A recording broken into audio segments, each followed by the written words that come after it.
Monsieur Frère. Bonsoir mes chers collègues. Merci Monsieur le Président, Monsieur Leschwin, Madame Leschwin. Par cette intervention, je tiens à vous faire part de beaucoup d'inquiétudes. Sophie, notre collègue, en a déjà parlé là maintenant. D'une part au sujet de l'allocation des salles des fêtes, mais là j'y reviendrai, mais aussi des clubs sportifs évoluant dans l'entité louant des infrastructures sportives. En effet, suite à une décision prise par la direction générale de la ville, les gestionnaires d'infrastructures sportives demandent de bien vouloir compléter un dossier et de le renvoyer impérativement le 30 avril 2015 pour l'organisation d'événements. Ces nouveaux formulaires Events, comme on les appelle, qui étaient destinés uniquement aux salles des fêtes, ont donc été étendus à toutes les infrastructures sportives de la ville de Charleroi. De nombreux dirigeants de clubs se doivent donc de compléter pas moins de 18 pages en recto, dont la plupart n'ont pas lieu d'être pour le type d'activité sportive réalisée. Ceci apporte une confusion énorme et un surplus de contacts téléphoniques qui restent par ailleurs sans réponse. J'espère donc que l'administration parviendra à simplifier les démarches rapidement, comme cela m'a été expliqué il y a quelques semaines en commission. Il me revient également que la ville de Charleroi réclame des montants supérieurs aujourd'hui à la tarification consentie et signée hier, entre parties pour la location des salles des fêtes. Le montant est près de 7 fois supérieur. Monsieur le Président, pourriez-vous m'informer de ce qui est effectivement d'application aujourd'hui lors d'organisation? N'aurait-il pas été préférable que l'administration avertisse au moins les clubs de ce changement de cap, puisque rien n'a été fait à ce niveau? Nous savons qu'un règlement taxe a été voté par le Conseil communal du 14 juin 2010 et fixe les conditions financières d'occupation de biens communaux. Pourtant, ce règlement avait fait l'objet d'aménagements, d'assouplissements et des contrats ont bien été signés avec exonération partielle. Est-ce toujours le cas aujourd'hui? Dans l'affirmative, pourriez-vous nous dire pourquoi le montant réclamé est désormais plus élevé? Sinon, pourriez-vous me dire pourquoi certaines exonérations ne sont plus acceptées en connaissant les difficultés de certains clubs à boucler leur budget? Par ailleurs, nous sommes tous d'accord aujourd'hui pour dire qu'il est logique que chacun contribue dans une mesure raisonnable aux efforts qui doivent être faits par la ville de Charleroi, mais je crains de nombreuses difficultés si les choses ne sont pas clarifiées très rapidement. Des réunions d'information, de concertation ne seraient-elles pas nécessaires vu cette conjoncture? Merci pour la réponse que vous voudriez bien me donner. Merci. Madame Pat. Madame la conseillère, monsieur le conseiller, si vous le permettez, je vais vous donner quelques explications quant à la modernisation de la gestion des salles communales en général. Mon collègue Philippe Van Coenberg répondra ensuite à vos questions qui visent plus directement les salles sportives. Depuis quelques années, la question de l'implication des pouvoirs publics Carolo dans le champ des aides directes et indirectes fait l'objet de nombreux débats sur fond de crise des finances publiques. Quant au soutien de la ville en faveur des bénéficiaires de ces aides, il restait jusqu'à aujourd'hui peu lisible, alors que la culture, le sport et l'animation urbaine constituent des axes stratégiques du programme de législature. C'est pour ces raisons que le collège communal a souhaité formaliser et clarifier son engagement dans ces domaines. Le directeur général de la ville de Charleroi a demandé dans un premier temps une analyse de l'offre événementielle au sens large. Sur cette base, le collège communal a mis en place une nouvelle procédure qui est l'aboutissement d'un long processus de simplification administrative pour faciliter l'introduction des demandes d'organisation d'événements. Pour optimaliser la qualité du traitement et en réduire la durée, une centralisation a été effectuée. Les services appelés à intervenir dans la procédure ont été regroupés au sein d'une cellule événement. Dans le même temps, la ville a décidé d'uniformiser les demandes via un formulaire de demande unique. Une fonction de remplissage en ligne via le site de la ville est en cours de test et sera bientôt activée. Cette nouvelle organisation est d'application depuis février dernier, et concerne l'ensemble des manifestations. Notre ambition est qu'elles permettent d'avoir une vision globale, à la fois sur la situation géographique des événements et sur leur calendrier. Ce qui va contribuer à la création d'un agenda est une cartographie des fêtes et de l'animation urbaine pour mieux visualiser ce qui se passe sur notre territoire. Une procédure moins lourde et une gestion plus dynamique donc. En ce qui concerne les montants payés par les organisateurs, j'insiste sur le fait qu'aucune modification tarifaire n'est intervenue et que le règlement en redevance voté par le Conseil communal en sa séance du 14 juin 2010 reste d'application. En ce qui concerne les occupations de locaux communaux, il apparaît que les règlements arrêtés par le Conseil communal étaient appliqués de manière différente d'un lieu à l'autre. En centralisant l'analyse des demandes au sein du service fusionné des événements et des locations de salles, la proposition faite au collège est objectivée. Pour une même situation, le collège communal se prononce chaque fois sur une même base. Les demandeurs payent donc uniquement les montants prévus au règlement. Et je précise que le collège communal a pris la décision de ne pas réclamer des locations accordées jusqu'en 2012, car le traitement des factures avait pris énormément de retard. Cette centralisation a été réalisée de manière effective en février dernier avec comme corollaire une modernisation des procédures et formulaires. Le recours à un formulaire unique permet d'introduire une demande d'événement du plus petit au plus grand. Vous évoquez un formulaire de 18 pages, mais la plupart des pages peuvent être tournées très vite dans de nombreux cas.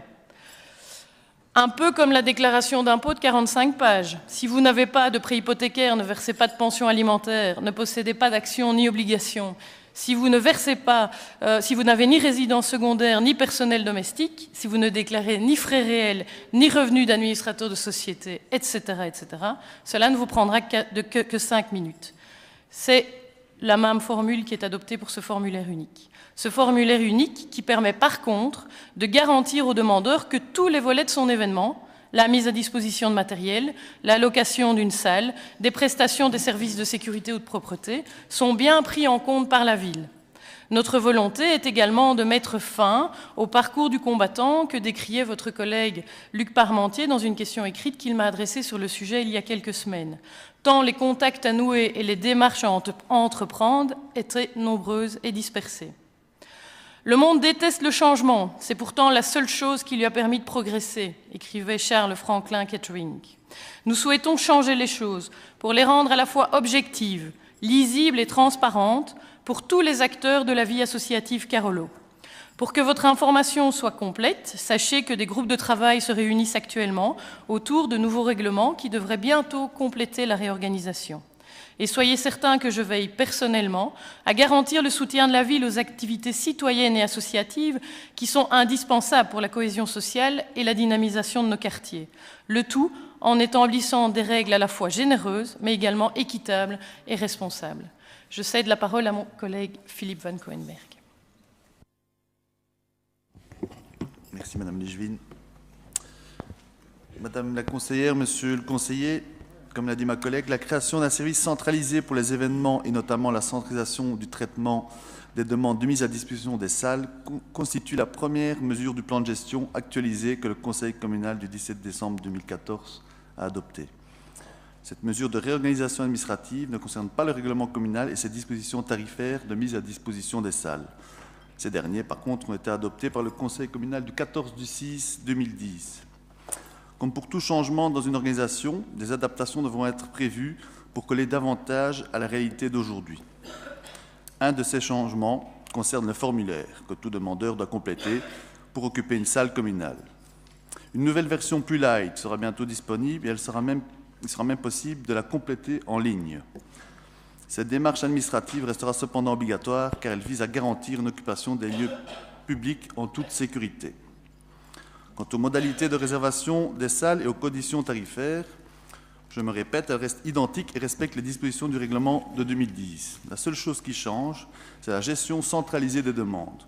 Cette centralisation est une volonté des autorités communales car elle garantit un traitement équitable des dossiers, notamment en matière d'interprétation des conditions d'exonération. Pour ce qui est de la tarification appliquée aux occupations ponctuelles de salles sportives, l'administration distingue les clubs qui occupent déjà la salle et qui sollicitent pour une activité spéciale cette salle et d'autres clubs qui ne demandent une salle que pour des événements ponctuels. Pour répondre à votre question sur la tarification jeune, le règlement prévoit en effet une réduction pour les jeunes de moins de 15 ans. Nous allons cependant étudier avec l'administration la possibilité de revoir cet âge limite. Le règlement prévoit aussi une tarification différenciée pour les clubs hors entité.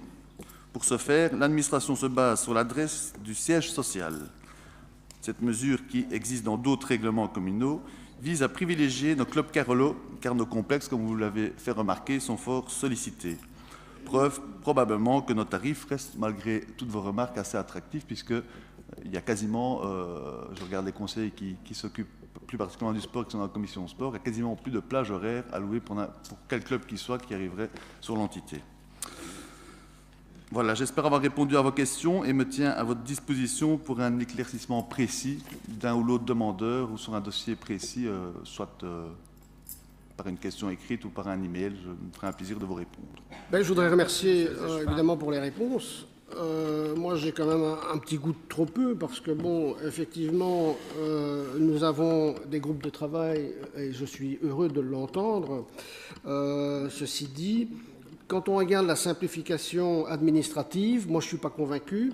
Et en plus, il faudrait peut-être revoir, la structure en elle-même, puisque quand vous regardez à chaque page, je n'ai pas pris ici malheureusement, je vais le montrer, à chaque page, dans la dernière ligne, vous avez donc une phrase qui, en fait, adresse ce event, enfin ces formulaires, à des établissements scolaires. Donc forcément, on est un petit peu décontenancé quand on voit ça. En plus, 18 pages en recto. Bon, vous imaginez, c'est déjà un beau gaspillage en soi. Donc moi, je recommande éventuellement de faire un recto verso, d'alléger les procédures. Ça m'avait déjà été dit. Donc là, évidemment, j'en suis fort heureux. Alors, j'en reviens aussi pour les clubs, évidemment, qui sont pas de la ville de Charleroi. Donc évidemment, je vais prendre ici, effectivement, il y aura une majoration des locations pour les clubs dont le siège ne se trouve pas à Charleroi.